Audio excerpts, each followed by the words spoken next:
hapon. Ka sa cultural presentation, how does it feel?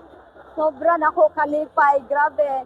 Lipay kay ko nga na-appeal ko sa top 3 kay wa ko nagdahom kay mga household yun ang tanan nga 11 ethno-linguistic. Pila ka days, weeks, or months ka nag-prepare? Almost 2 weeks yun siya kung straight lang kay kada Sabado ug Domingo ra gyud taon amo ang time mag-practice ko. Pwede mo i-walk through sa imong performance?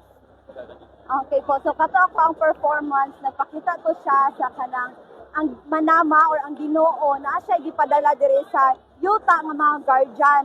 Mao to sila, for example, kato si Tahawikal, siya ang guardian of talent. Kato naghatag sa ako og saluroy. So kato nag-signify to siya nga ang katong mga guardian sila ang magtudlo sa amo tapos amo akong duty as a youth kay ang ipasa pod sa katong musunuray sa amo. Tapos daatoy ko nga katong babae ipaasawa noon sa to siya. Tapos ako as hiyas dapat ako ang role nga dili sa mag-asawa kay tudluan pa daghan pa og dapat nakatunan.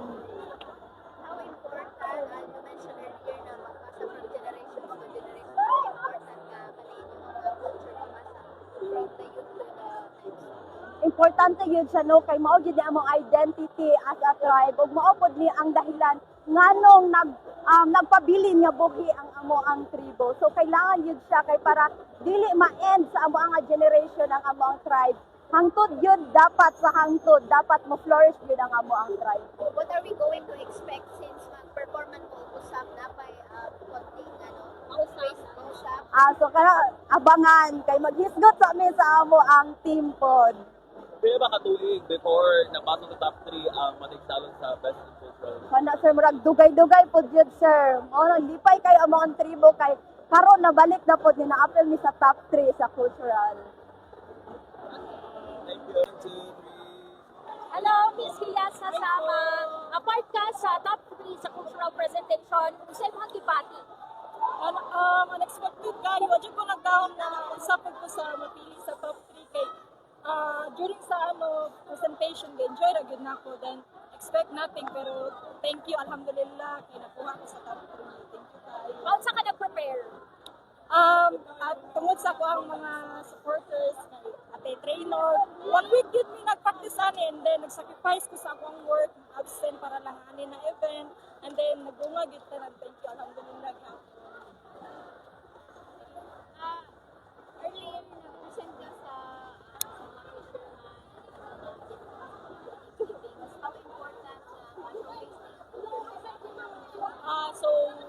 how important importante ma-showcase ninyo para ma-preserve food ang mga kultura and also para mapasa po sa itong next generation. And then, dili lang siya sa economic condition sa asama culture mo, but it also sa mga tao na unta, tagaan na po sila o kanang support sa business kasi we are not to get rich, no, but also but to survive lang sa mga daily life. Pila ka bulan or daw nag-practice na ito?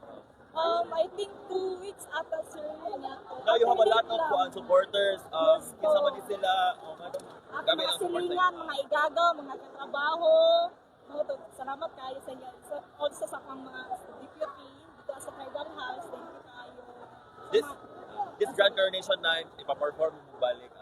May abangan or nababakaidugang sa imong performance? Ano na lang, surprise na lang. Abangan na lang ninyo sa Coronation Night. Ano ikaw ang next hiya sa Kadayawan 2020? So, if I were become a hiyas sa Kadayawan mo, I will use my platform to promote my advocacy for all the people and also para uplift lang with each other and we build peace together because we are one here at Davao. Nag-focus na may card. Hello ma'am, kumusta? Ikaw ang usa sa top 3 cultural presentation. Yeah, I did not expect it because all of the ladies performed well and I'm very grateful and it feels surreal right now because alam ko lahat po nag-perform ng magaling and yeah, I'm just thankful, alhamdulillah, I have a place in the top 3. That's it po. Thank you so much. Pila ka days, weeks, or months di mo get preparahan? Mga 2 weeks, I think, but it's a broken schedule and you know, I'm not really talented but I gave my best. Yes po. Of course, the presentation you have presented is also, of course, the culture, which Yes. are relatives. Yes, the Kagan. yes, it was part of the culture, the Kagan community, the Kagan music. Because right now, no, in my first statement, Kagan music has been seen as entertainment, but it's really a way of life way back then, even before. And you see that even in food, it is part. And so I'm really glad that you all seen the power of music, the music in Kagan. Of course, would you ever share the Kagan music, of course, on social media para maibalaan yun sa Yes, katauhan? of course, we can share, and it's part of my advocacy right now to explore, to share the community or cultural practices of the Bamsa Kagan, to continue its cultural practices, to continue passing it to the younger generation po.